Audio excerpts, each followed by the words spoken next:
आज डहाणू तालुक्यामध्ये चारोटी या ठिकाणावरून मार्क्सवादी कम्युनिस्ट पार्टीच्या नेतृत्वाखाली हा जो अत्यंत विशाल असा लॉंग मार्च किंवा लाल वादळ हे पुन्हा एकदा सुरू होत आहे वर्षाच्या सुरुवातीला, आणि हे पालघर जिल्हाधिकारी कार्यालयापर्यंत पोहोचणार आहे। याच्या मागचं मुख्य कारण गेले अनेक वर्ष लाल बावटा या मागण्यांसाठी लढतोय।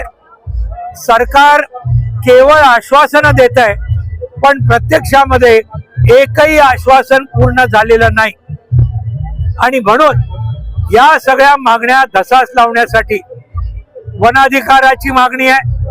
2006 साली कायदा झाला, आज 20 वर्ष झाली, पण सरकारला खरंच म्हणजे निर्ढावलेलापणाचं म्हणजे कळस आहे। 20 वर्षात सुद्धा गोरगरीब आदिवासींच्या नावावर जमिनी झालेल्या नाही। इथे डहाणू तलासरी पालघर मध्ये वर्कर्स जमिनीचा प्रश्न आहे, देवस्थानचा प्रश्न आहे संबंध जिल्ह्यात। आज त्याचबरोबर इनामी जमिनीचा प्रश्न आहे।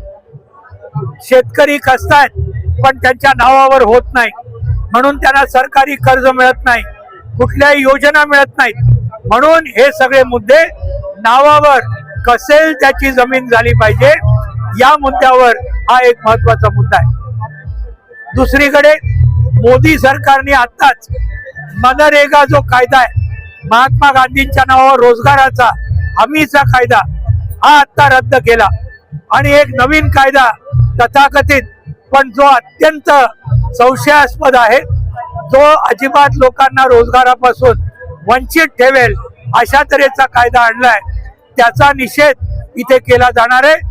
मनरेगाचा कायदा पुन्हा आणा ही मागणी केली जाणार आहे। जे संबंध विजेचं खासगीकरण करून मोठमोठ्या उद्योगपतींना नफा कमवून द्यायचा, गोरगरीब लोकांना प्रचंड मोठी बिलं करून लुटायचं, ही स्मार्ट मीटर योजना रद्द केली पाहिजे ही आमची मागणी आहे। त्याचबरोबर वाढवण आणि मुरबे बंदर हे या ठिकाणी आणतायत, विकासाचं नाव घेतायत, पण या ठिकाणी विकास मूठभरांचा होणार आहे।